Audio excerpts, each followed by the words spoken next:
Nous sommes ici à l'école Sainte-Véronique de Liège, où chaque vendredi soir, des joueurs peuvent se rassembler ici pour jouer et vivre leur passion à fond. Le club est ouvert à tous ceux qui veulent apprendre le jeu. Alors, au fond, qu'est-ce que les échecs? Un sport? Un moyen de distraction? Un moyen d'attraper une bonne concentration? Pour tenter de savoir cela, nous avons interviewé des gens de ce club.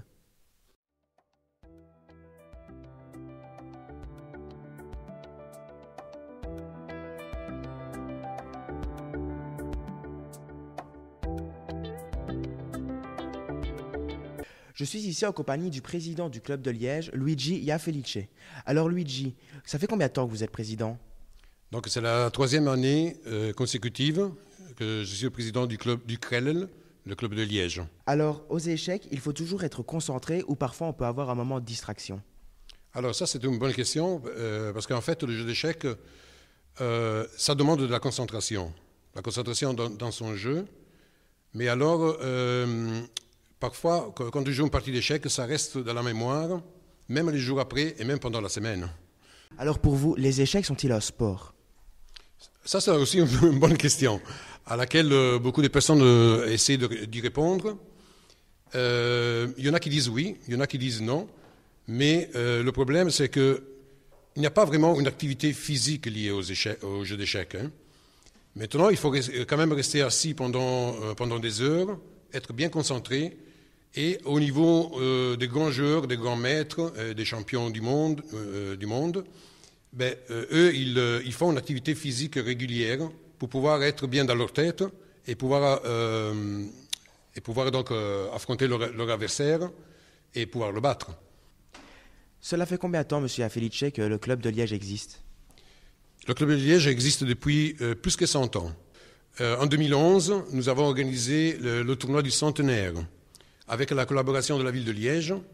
Et là, on avait 180 et 200 personnes qui ont participé au tournoi. Et nous avons eu aussi la participation de beaucoup de forts joueurs, de grands maîtres, qui venaient d'autres pays. Et maintenant, on est en 2013, donc c'est 102 ans. C'est un des plus anciens clubs belges. Quel est l'objectif du club de Liège, justement? L'objectif, c'est d'avoir de plus en plus de joueurs qui participent à nos manifestations et donc de rassembler le plus grand nombre de gens qui viennent de tous les milieux. Alors nous savons que vous êtes le deuxième club le plus représenté en Belgique. Alors est-ce un effet de fierté pour vous? Ah bien sûr. Et nous travaillons pour devenir le numéro 1. Quels sont les moyens pour rejoindre ce club? A-t-on une adresse? Comment peut-on vous contacter? Donc nous avons un site internet. Vous tapez CRELL, C-R-E-L-E-L, et vous entrez directement dans le site. Et là, vous avez tous les renseignements qui concernent notre club. Le club est ouvert à tout le monde. Donc tout le monde peut se présenter le vendredi et jouer une partie d'échecs. Nous avons aussi des cours qui sont donnés gratuitement pour les jeunes à partir de 5-6 ans. Mais ici, nous avons des personnes de tout âge. Donc ça peut commencer à 5 ans et ça peut finir à 85, 90. Il n'a pas d'âge en fait pour participer à nos activités.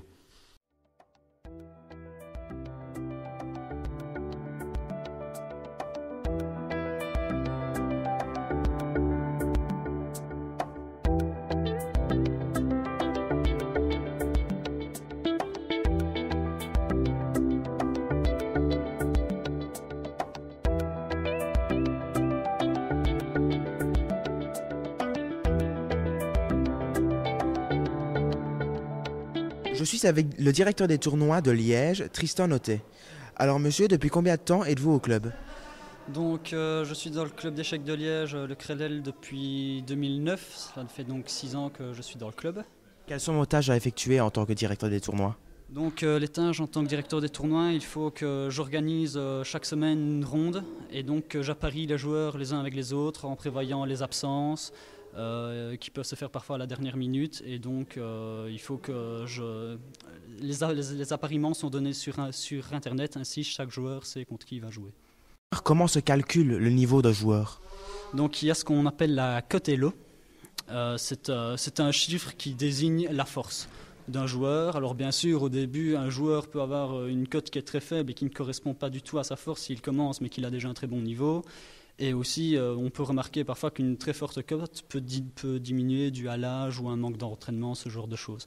Donc c'est une cote qui n'est pas toujours très représentative de la réelle force d'un joueur, mais qui est quand même une indication dessus.